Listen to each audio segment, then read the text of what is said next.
Magandang araw po sa inyo. So, today is Tuesday. Wala akong pasok ngayon sa trabaho. Kaya naman, lalabas tayo. Time check, 10 a.m. Sobrang lamig.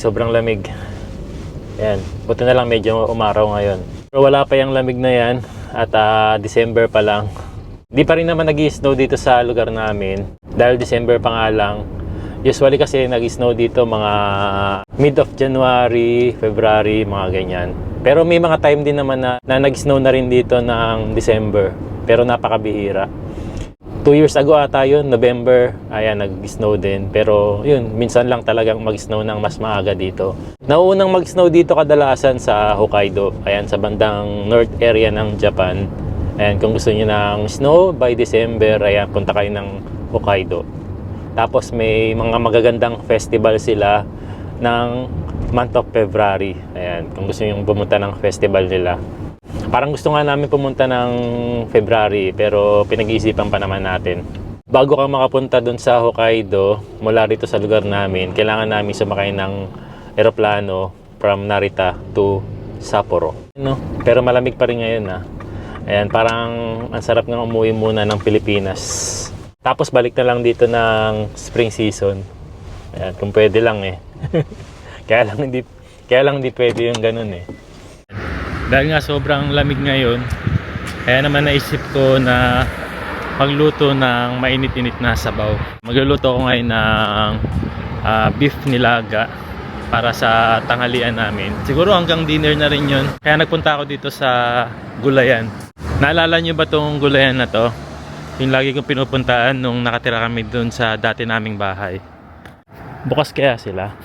Bukas kasi ano yung ilaw . Mura po yung mga gulay dito. Open 11.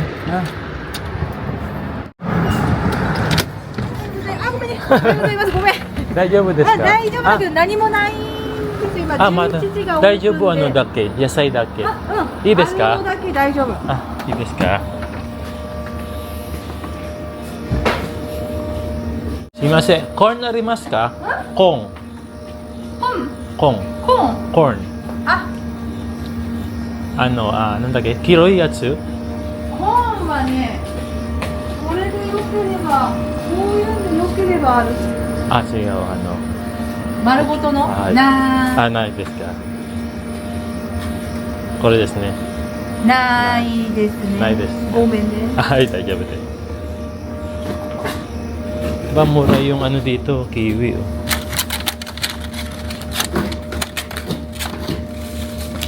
Bili na lang ako ng kiwi.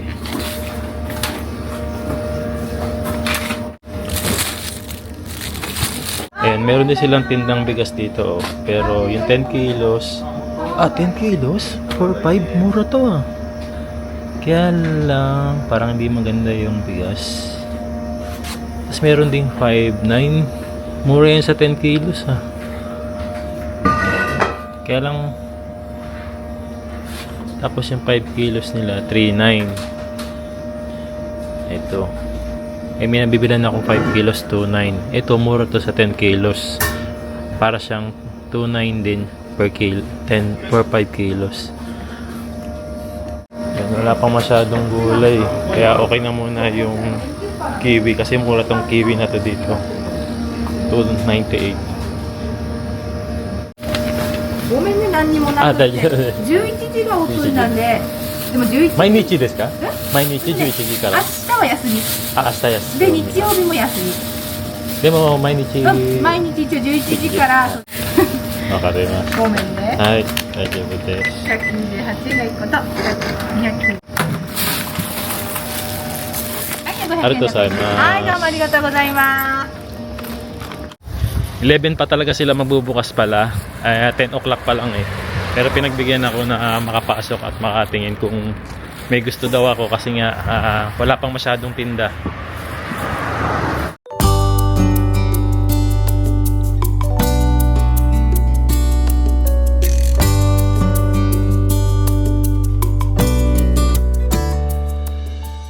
Isa to sa mga supermarket na mura po ang bilihin. Ayan. Gyomosupa. Kaya pag pupunta kayo dito sa Japan at gusto nyong mag-grocery, ayan, hanapin nyo lang yan. Gyomusupa.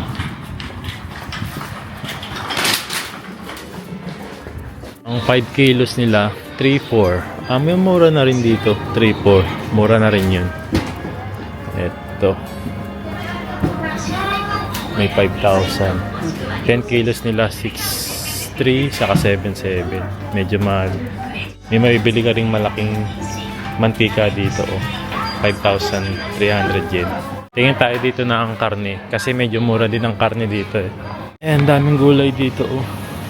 Ito. Ito ilalagay ko sa nilaga. And damihan na natin yung corn. Ito na lang. Ito mas maraming corn.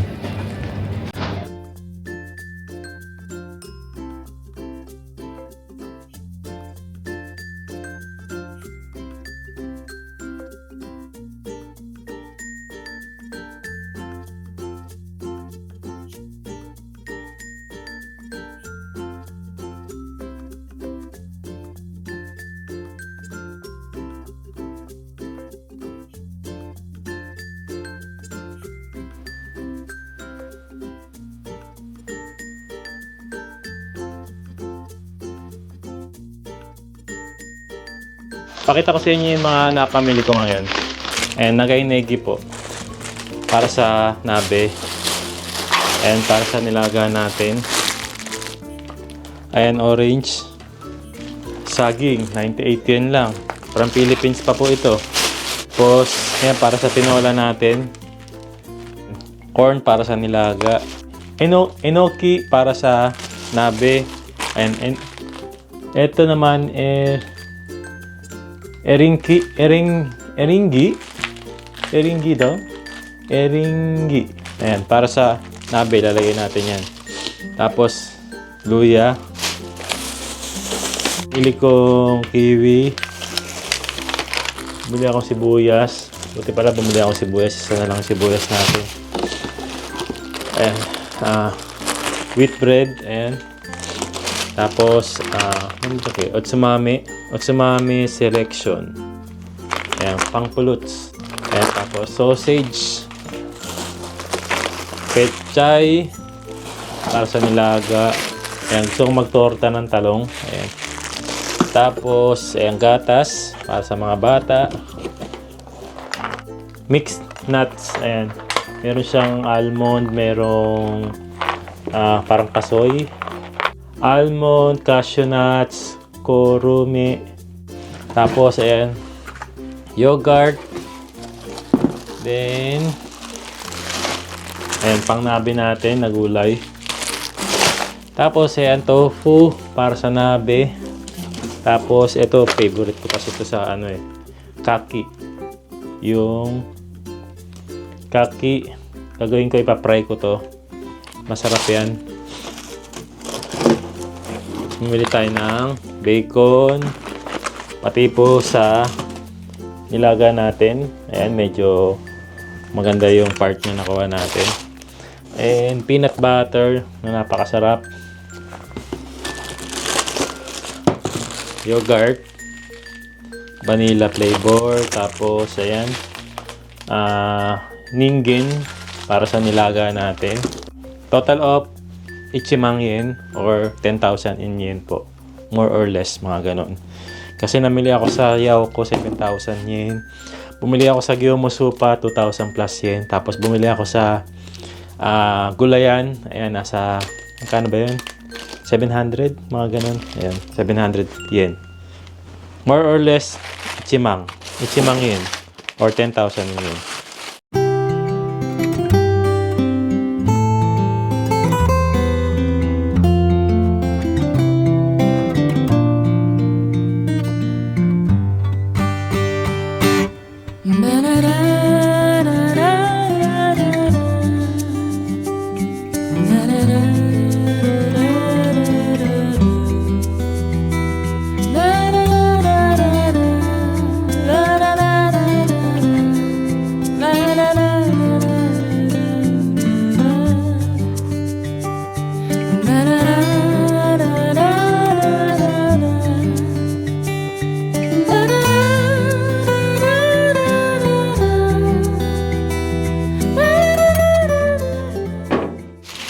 Ano bang masarap na na ulam natin sa Pilipinas na pwedeng ipanglaban kapag winter season?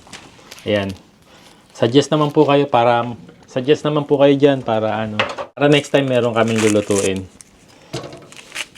Usually kasi ang niluluto namin beef nilaga or kaya sinigang. Yung mga may sabaw natin, yung mga panlaban nating ulam sa Pilipinas na merong mainit na sabaw. Ayan. Bulalo. Ayan. Parang masarap din, papaitan. And next time magluluto akong papaitan uli. Last time na nagluto ako ng papaitan, nagustuhan ni Aya eh.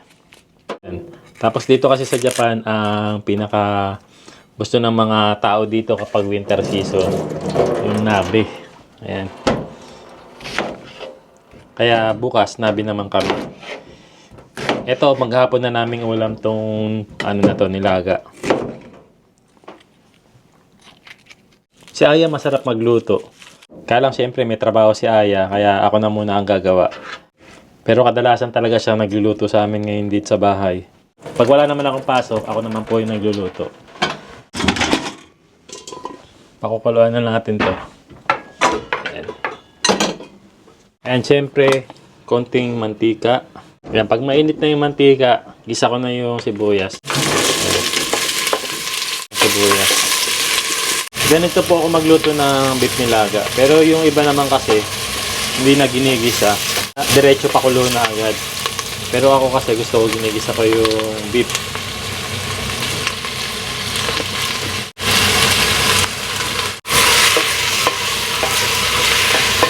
Kapag nag-light brown na tong beef natin, nilalagyan ko na rin ng tapos patis.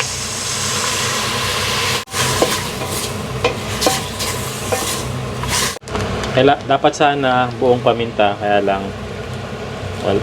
hindi ako nakabili ng pamintang buo. Ayan. Hindi ko napansin meron pala tayong stock dito ng pamintang buo.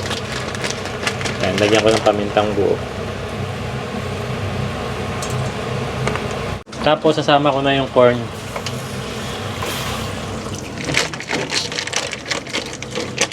Sabay ko na silang pakukuluin para lumambot din yung corn tapos lumasa dun sa sabaw.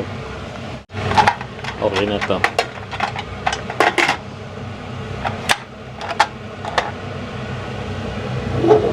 Kapag kumulo na siya, ayan, usually 20-25 minutes lang, okay na yan.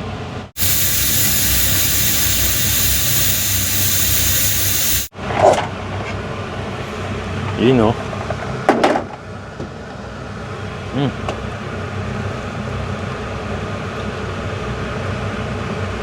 Oh, malambot na yung beef. Okay na rin yung sabaw, pati yung corn. Pang masarap. Yan, lagyan na natin yung gulay. Yan, tikman muna natin.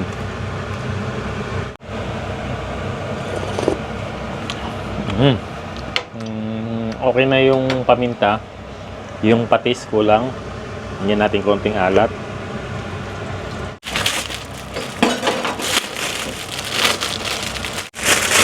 Ito, masarap. Maraming gulay.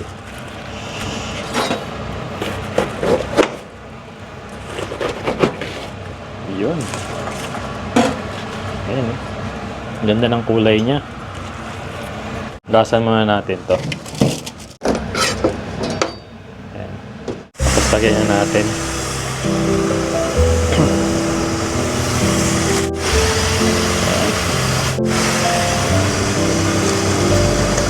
Pakuluin lang natin.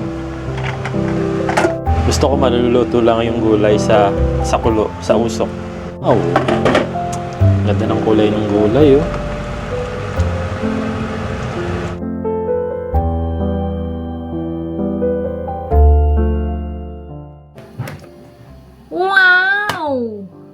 Wow! Sabaw ng kalabaw? Serving spoon. Uso ba sa atin ang serving spoon?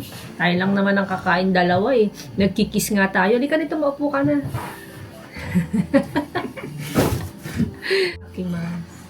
Itadakimasu. Harap. Tensya na kayo ha, hindi na kami mag-serving spoon na. Mag-asawa naman po kami. Hindi naman po kami kabit. Nasa bahay kami, kakain kami sabay-sabay. May kanya-kanya kaming mga kanya-kanya kasi tayong ulam, di ba? Hiwa-hiwalay na. Kami ni JP magkasama kami. Pag ito, humiwalay ng ulam, alam ko na kung bakit. Yun na pala yun. Sign na yun. Kaya Oo, sign yun. Kaya huwag kayong maiiwalay ng ulam sa mga asawa nyo.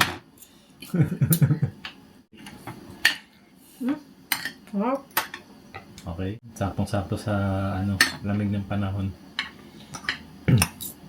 Bakit? Masarap din naman to tuwing summer Yes naman, Mas masarap ngayon, di ba? Nagkakape pa nga tayo sa Pilipinas.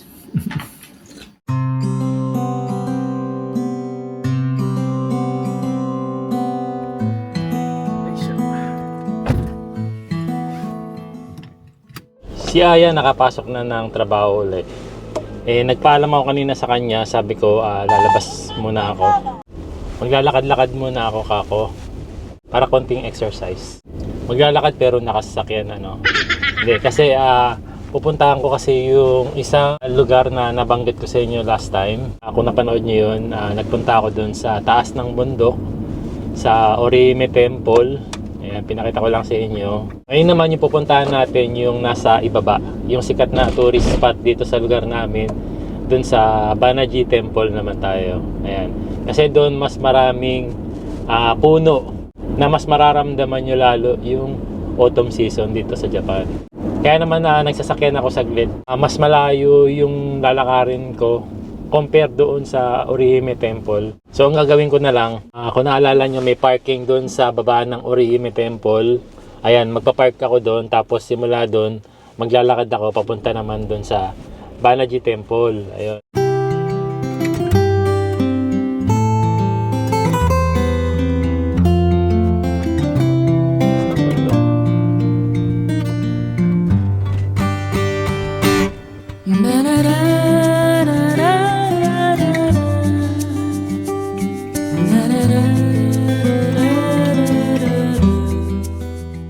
Ayan, baba na tayo.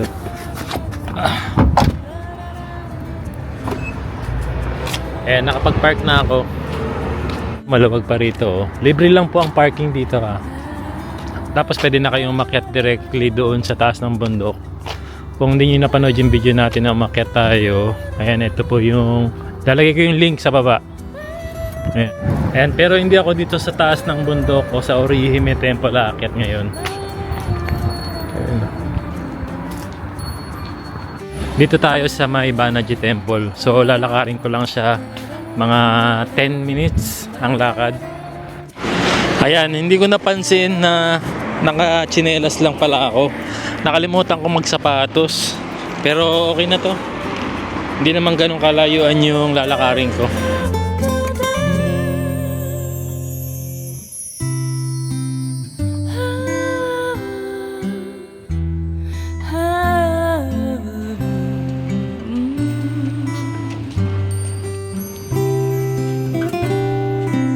Meron din pong Catholic church.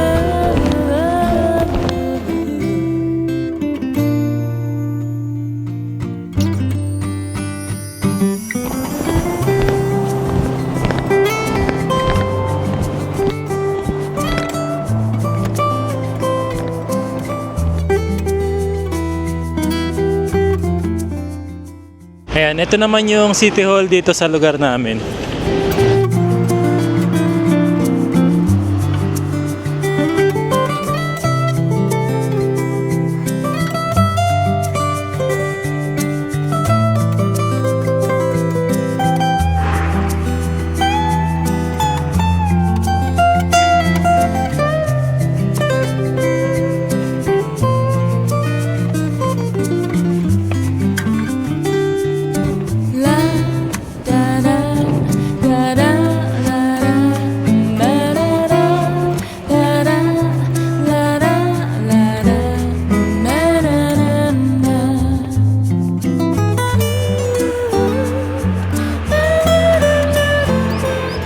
Yung last na punta namin dito sa Banaji Temple, Summer season pa ata yun.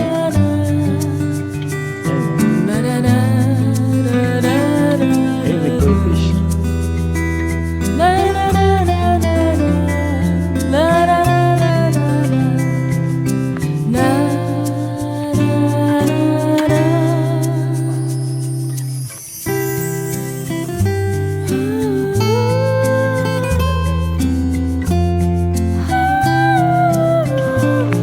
So medyo patapos na kasi ang autumn season, kaya yung ilan sa mga puno wala na, tapos na yun. So yun lang, hindi na natin naabutan. Ayan, alam ko kasi laging last week of November to, saka first week of December. Ayan, and pag second week of December na, ito na po yung itsura nya. Ayan, naglagas na yung mga puno, patapos na yung autumn season talaga. So naglilinis na nga sila ron, no. Ayan, sayang, oh. Sobrang ganda niyang mga dahon na yan kapag nakita nyo yan, nasa puno yan. Pero ayun na nga, nalagas na. Pero napakaganda pa rin, oh. Di ba? Picture taking sila rito.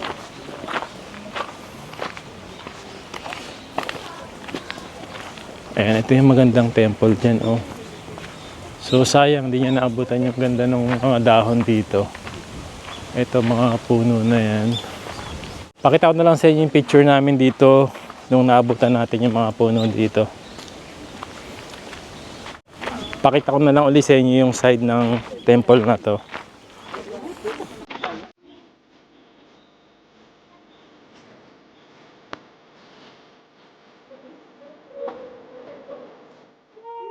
Ito, magandang spot dito. Maraming bibe, maraming koi fish. Ay, nagkahalit na yung bibe. Pwede kayo magpakain dito.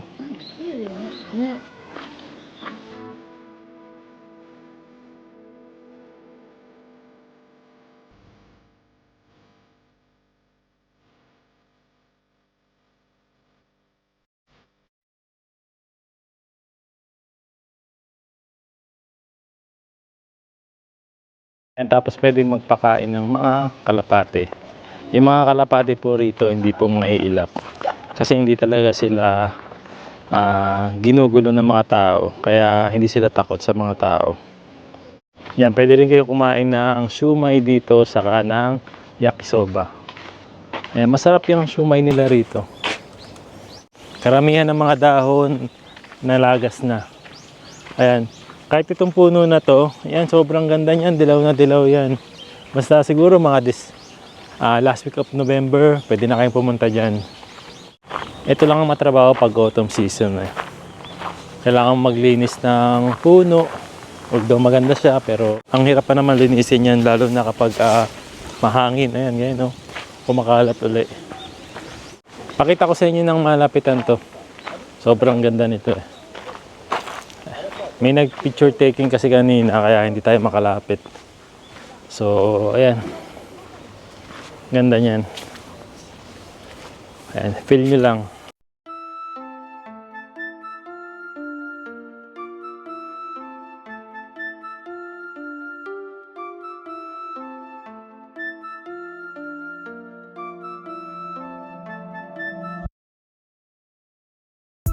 Ayan, oh, ganda niya, oh.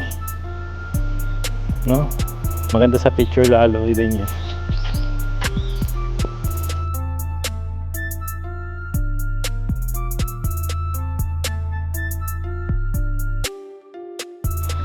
Kung katambay ka lang din, masarap tumambay sa ganitong lugar, oh.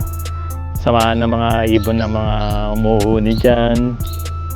Tahimik, peaceful. Ito yung tambayan na gustong gusto ko talaga. Anyway, bigla ko lang naalala, no, kahapon pala, gising pa ba kayo kagabi na biglang lumindol? Ayan. Kasi ako nung oras na yon, 11:30 ata yun, gising pa ako noon kasi nag-i-edit pa ako noon. Naramdaman ko biglang lumindol. Kahit tulog nga naramdaman, eh, kasi si Aya nagising din, eh. Pala nag-alert nga pala kasi yung cellphone namin. Dito kasi kapag lilindol or in a seconds, lilindol, mag-a-alert yung cellphone.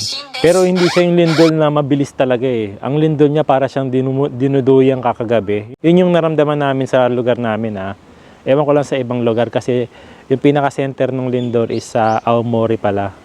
Siguro kapag bago-bago ka rin sa Japan, katulad ko dati, matataranta ka talaga. Pero dahil matagal na rin ako dito, nasanay na rin kami sa lindol dito. Parang wala na lang din siya. Pero kailangan pa rin naman namin maging alert pag ganyang may lindol. Pero parang ayun, papakiramdaman mo na lang siya tapos parang hanggang mawala na lang, ganun. Tapos makikibalita ka na lang kung saan talaga yung lindol or may alert ba ng tsunami. Ay, grabe, ang ganda ng view dito. Ayun, no? Ito, ang sarap mag-picture ng ganyan, no?